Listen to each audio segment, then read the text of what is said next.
Today we will be creating a layered watercolor card and stepping it up using glittery embellishments.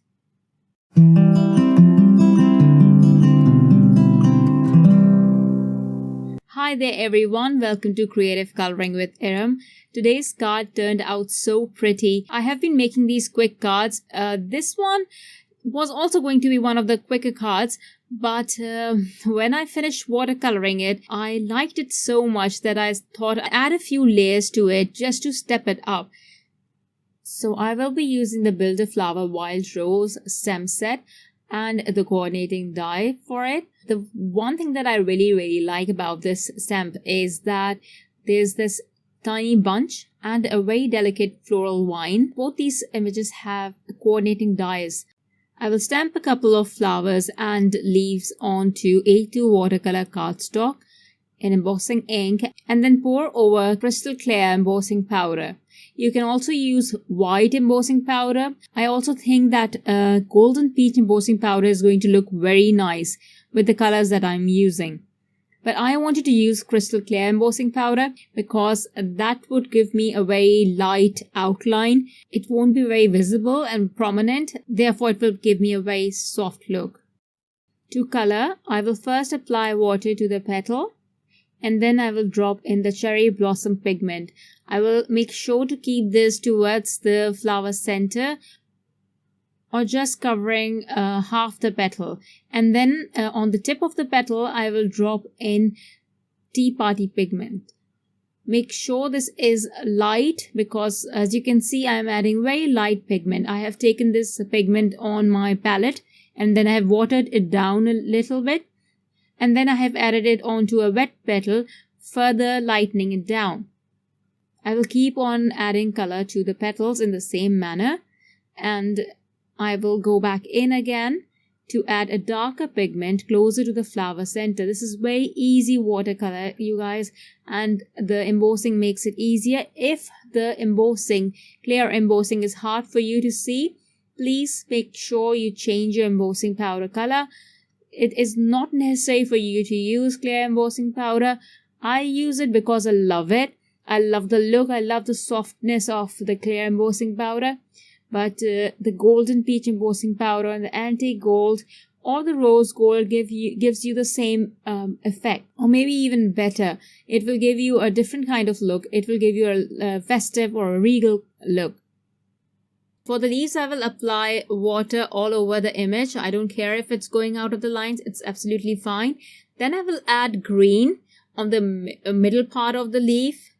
And on all the 3 or 4 leaves that I have right now, I will add light green in the middle part. And then on the tips of the leaves, I'm adding yellow. This will match the flowers and it will look very cool after drying.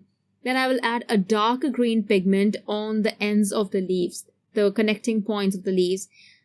I know this is going to mix with the water, but it's absolutely fine. This will add a very tie and dye kind of a look, and this is a very random kind of watercolor look. You will not have any control over this. So once you dry this, you can go back in and add darker pigment on there just as stippling. But I have a better suggestion. What I did was, after drying this, I added splatters of green watercolor and also a few splatters of yellow watercolor just to add a bit of texture. In this way, I did not have to work very hard. I just added those 3 colors that I added as on the first wash, and they all mixed on their own, and then the splatters did all that work for me. I also went ahead and did the same for the flowers. I used pink, the Tea Party and the cherry blossom pigment to add splatters. These are very light splatters, but they added so much texture to the images. You don't need them. The flowers looked very pretty on their own, but if you want to do nothing else on the card, if this is it, if you're using just the images, then absolutely go ahead and add those splatters. This will be it for you. You won't have to do anything else. So this is how I want to arrange my flowers, and they look so pretty. This card is done. You can just stop over here, pop a sentiment add a few sequences, and you are done. But I just wanted to show you how incredibly beautiful you can make this look if you add one more element to this, or even two. So first, on A2 watercolor cardstock, I added a light color wash of the darkest green pigment that I used on the leaves. I toned it down quite a bit. This is very diluted pigment, and I know this will lighten even more. And to this, I will also add a bit of the pink that I have on the palette. Right now, I am picking up the cherry blossom pigment, but you can also add the tea party pigment. Don't overwork this, just drop in the pink pigment. We'll just be adding a touch of this. See how light it looks after drying, and it looks so beautiful, spring-like. It kind of reminds me of ice cream. So we will fix that by adding black paint splatters. Of course, life is incomplete without black paint splatters. So I will add very fine black paint splatters. This is the pan from the Essential 12 pan set. Then I will use the Burlap Texture Die and the Dazzling Diamond cardstock, which is absolutely sparkly and gorgeous.